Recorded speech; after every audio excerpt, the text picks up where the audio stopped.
herdsmen, long ago a warlike nomadic people came from the north and settled in the plateau country now known as Arizona. They quarreled among themselves, becoming the Apache and the Navajo. These warlike tribes used to raid their more peaceful farmer neighbors, the Pueblo Indians, seeking food. But when the Spaniards brought sheep to the southwest, the Navajos gradually turned from war to herding, an occupation suited to their wandering life. The Spanish influenced the Navajo in many things, as in the scarf this boy carries as he drives the family flock to graze. Today, sheep herding is one of the Navajos' chief sources both of food and of income through trading of wool and the famous Navajo rugs with the white man in exchange for machine-made clothes. The Navajo people have greatly increased in numbers since they first came into the Southwest, and even after being placed on a reservation are one of the few Indian tribes still growing. Although we know they were intruders from the north, their origin myth tells that the first clan of the Navajo was created by the gods in Arizona or Utah about 500 years ago. The Navajo called themselves Diné, which means simply the people. Although they are not farmers by tradition, the men raise corn plus some beans, squash, and melons. A Navajo man is far from lazy. He must cultivate the crops, herd cattle, and haul water from the nearest spring or stream, often 5 miles from his home. In this arid region, the corn must be planted deep to reach the damp earth, and a number of grains are sown together to shield the inner stalks from the hot sunshine and dry winds. The Navajo woman has an unusually high social position and great influence. She is sole manager of the hogan, a lodging made of logs, branches, grass, and earth, often so low that one must stoop to enter the doorway, and the average man cannot stand inside. A woman's life is a busy one, and cooking is one of her endless duties. An Indian child is never considered too young to observe and help his elders at work.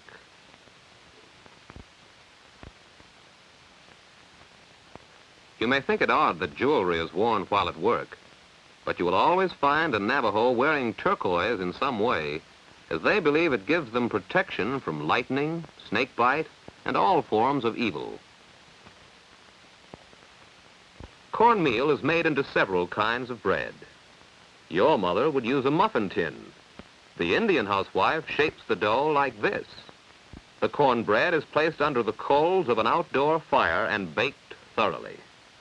Cornmeal dough is also baked in round loaves or made into flat pancake-like tortillas, which are fried in mutton fat. These are a hospitable people. They take pride in always having food on hand when a guest drops in. The Navajo used to make crude pottery in which to cook and serve their food, but now find it more convenient to use the white man's metal pots and inexpensive dishes.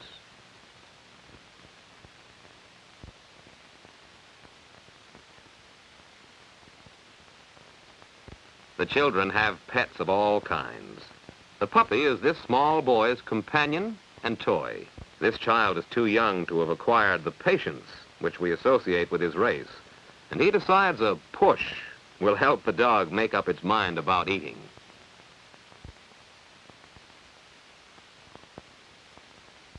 As the boy grows older, the father is responsible for training his son. Archery, which was once used as such an effective weapon, is now more or less a pastime.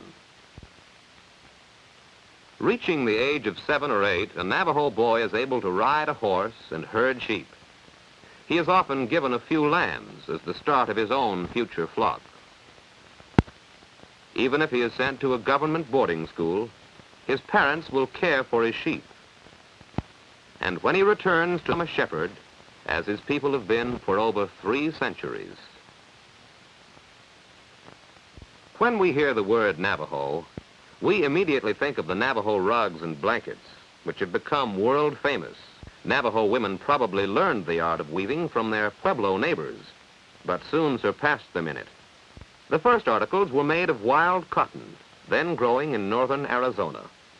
After sheep were introduced, The women began experimenting with the wool, and the resulting blankets were so finely made that early white explorers described them as waterproof. The wool is carded with two metal brushes, which arrange the fibers evenly and remove sand, burrs, and loose dirt. The wool must still be washed to remove all oil so that the dye will take. After carding, the wool is spun into yarn by twisting and winding the fibers on a spindle-like stick. Though the Spaniards brought the spinning wheel into Mexico, the Navajos never copied its use. The yarn has been spread out to dry after being dyed. Bending the yarn into balls, ready for weaving. Besides sorting the natural wool colors of creamy white, tan, and dark brown, Navajo women early invented a number of plant and mineral dye processes. However, the white man's commercial dyes were so much easier to use that the old methods were, until recently, almost forgotten. The setting up of a loom is a tedious process, and the father, husband, or brother may be called upon to lend a hand. The warp is the first threading to go on the loom. It must be strung with great care, for one mistake at this stage will follow the weaver all through the rug. Now the loom is set up for weaving in the cross threads, called the woof. Though the design elements are based on mythology, the pattern of each rug is a new invention, created and carried in the weaver's mind. The first design was credited to the spider woman, who warned the weavers to leave a small hole or other imperfection in the center of the blanket to let out the evil spirits, or the weaver would become dizzy. For many years, this superstition persisted, until the traders refused to pay as much for blankets which were not complete. Thereafter, perfect blankets have been made, such as the one we see here.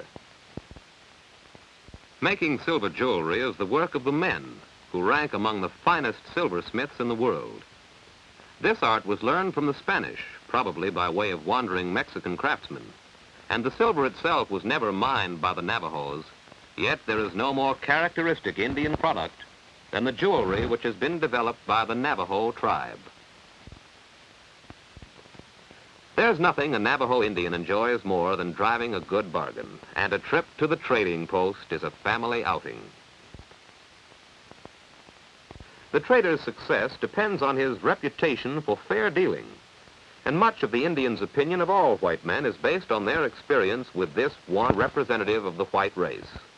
He must be licensed by the Indian Bureau, and his dealings with the Indians are regulated by laws.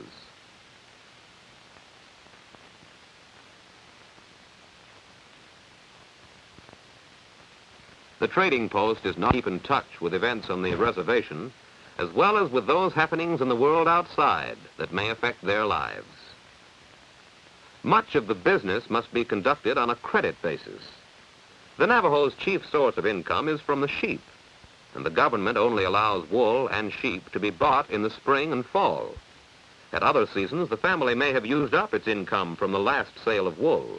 Then, unless the woman has made a rug, or the man some jewelry for trade, the supplies needed must be bought on credit by leaving with the trader some personal jewelry as security for a loan without interest.